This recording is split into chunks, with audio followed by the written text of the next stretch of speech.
All right, let's talk about these matchups. First, URI, a 7th seed, they get 10. Oklahoma, who was a bubble team, Right. maybe shouldn't even have gotten into the field. Yeah. Obviously, a big name in Trae Young.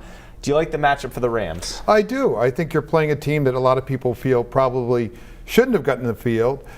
You got to stop one guy, and that might be overstating it, but if you do a great job on Trae Young, it takes you a long ways towards winning the game. And they're a team that played really well in the middle of the season, beginning of the season, didn't play so well down the stretch. So I think it's a pretty good matchup for URI. And URI's strength is guards, and they're very good defensively. So I think it really is a good matchup.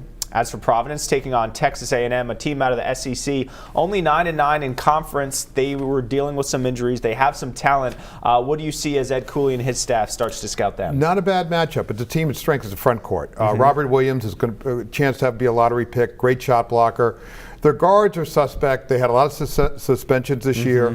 Probably the most notable thing they did in their schedule is they beat Kentucky twice. Right. But not a bad matchup. I think the key to the game is going to be Cartwright. He plays well. Yeah. The Friars play well. And again, I think they have a great shot to advance. The second round is probably the big issue for both schools. As you mentioned, second round, teams from Tobacco Road, PC potentially against North Carolina, playing in Charlotte for the third time in 5 years. Those two would meet. And URI with Duke.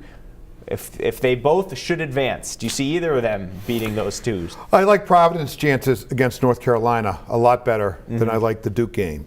Carolina lost 9 games this year. They're good, but it's not one of these teams I think anybody has in the national championship contention this year. I think Providence could advance past North Carolina. Duke's another issue. Marvin Bagley, surefire, first or second pick. They probably have 2 or 3 other guys that are first round picks.